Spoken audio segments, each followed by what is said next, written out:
Welcome back. Mark Babish now joins us for sports. Mark, tell us what's going on with the RMAC Championship. It's a great time. Volleyball was the last one, as men and soccer were last weekend, and that's where we'll start. The women's volleyball team, they took the #3 seed in the RMAC tournament after 3-1 wins versus Western New Mexico and Mesa State. It was off to the championship game, where it was a rematch of last year's match, where Metro beat Kearney in 5 sets. It was the Lopers who took the first set, 25-21. Hey, Rowdy, you got some competition as best mascot in the RMAC, as Louis the Loper has some fun in between sets with some fans. Metro responds by winning the second set 26-24 thanks to the Darcy Schwartzman kill. Third set, it was all Lopers. They used a 14-2 run to take the 2-1 set advantage. Metro looking to force the set 5, but Kearney had other ideas as Kelsey Warner slams home the game point and Kearney wins the tournament title. The Runners took the 6th seed in the NCAA Central Region. We'll bring you the results of how they fared next week. Now moving from an indoor rivalry to an outdoor rivalry, Webster's Dictionary defines rival as, quote, one of two or more striving to reach or obtain something that only one can possess. So then why does Metro women's soccer team care so much about a Regis team they have not lost to for 20 straight times, including one game played in Michigan? During that span, Metro has outscored Regis 47-8. So why do they care so much? It's simple. They are rivals. Regis looks to break that streak that is approaching 9 years. We pick it up in the second half. Madison McWilliams gets the pass from Albie Farney, scoring her second goal of the year. That puts Metro up 1. And after a goal by Lauren Dorsey Spitz, freshman Rachel McMahon has a chance to be the hero, but she misses. We'll head into overtime where Nicole Ranko puts the ball in on net.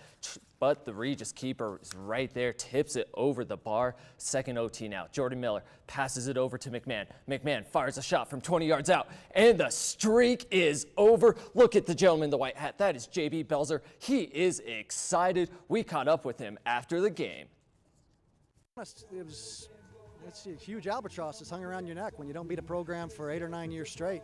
That's full credit to Metro because they have such a tremendous program, and we certainly, they gave us everything today, and we had just enough in the tank to find a winner. So I'm very proud of my kids. So what happened on October 26, 2001? Well, that was the last time Regis beat Metro. Rachel McMahon, the goal scorer, was only 9.5 years old. The #1 song with Jennifer Lopez's I'm Real.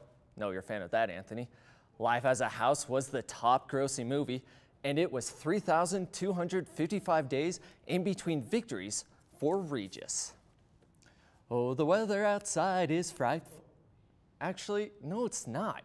It's been 60 degrees with hardly any snow, but the basketball season is still just about to get underway.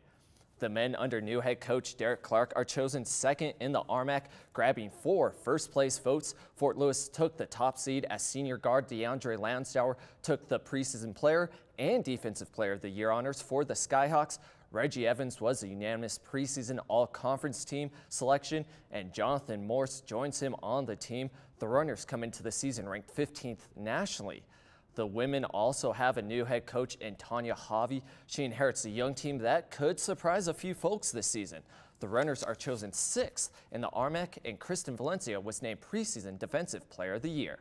Both teams start conference play with a road trip to New Mexico on the 3rd and 4th of December.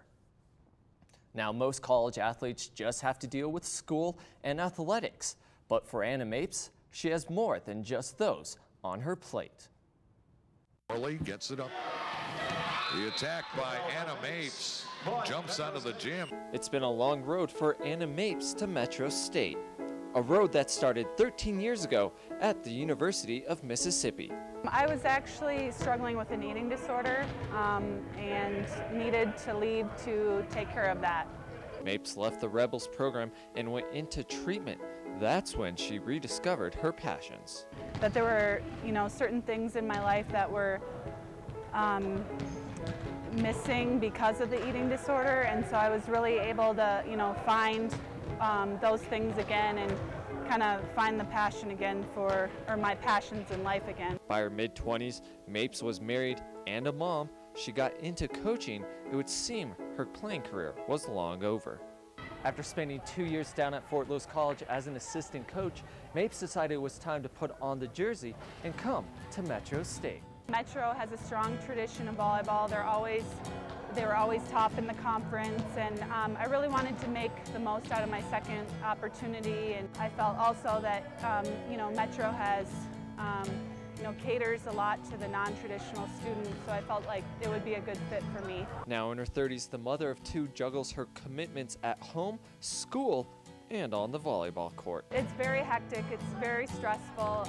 It does take being on top of, your time management skills, but I've been lucky. My team is great, they're very supportive. Mapes was given the 2010 Colorado Sportswoman Comeback Award. She knows her story is an inspiration to some, for moms, for 30-somethings, and those who have had eating disorders. For people to hear and for me to share my story in hopes, that maybe it impacts another life. So it was a great honor.